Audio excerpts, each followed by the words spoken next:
is very much known also, and it significantly also disrupted the group's leadership structure as well. Sabri.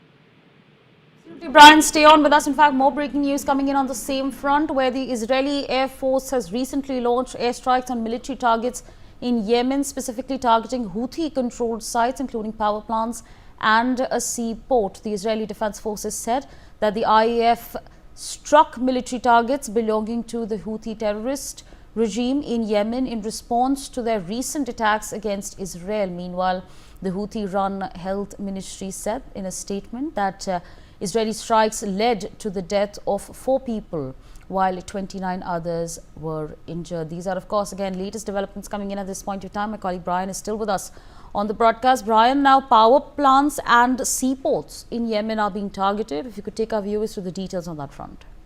Well, Sabri, definitely, now the Israeli Air Force has recently launched airstrikes on military targets in Yemen that focus on Houthi-controlled areas.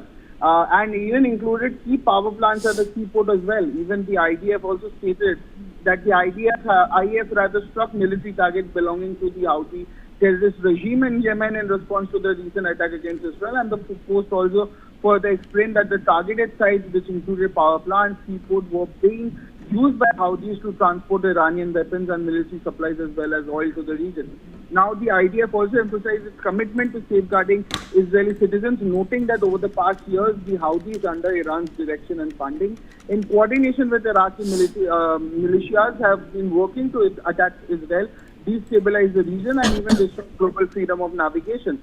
Now, the IDF also remains resolute in operating across any distance, near or far, to counter all threats to the state of Israel, as even emphasized by the IF, and even according to Houthi-run health ministry also, Sabri, Israeli airstrikes killed 4 people and injured 29 others, and even in response to the operation, IDF Chief of Staff Lieutenant General Houthi also reinforced Israel's readiness to strike its enemies at great distances. And even Yoav Gallant also, who is Israel's defense minister, also echoed the sentiment, stating that the message is clear that no location is too far for them, after observing the strike from the IAF command and control center.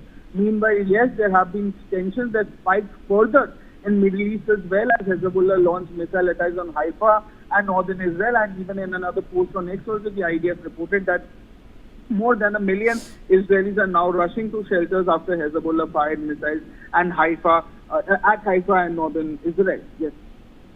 Right, Brian, thanks for joining us, sharing all those updates with our viewers. We leave it there and be sure to focus to some more breaking news coming in, where US President Joe Biden is set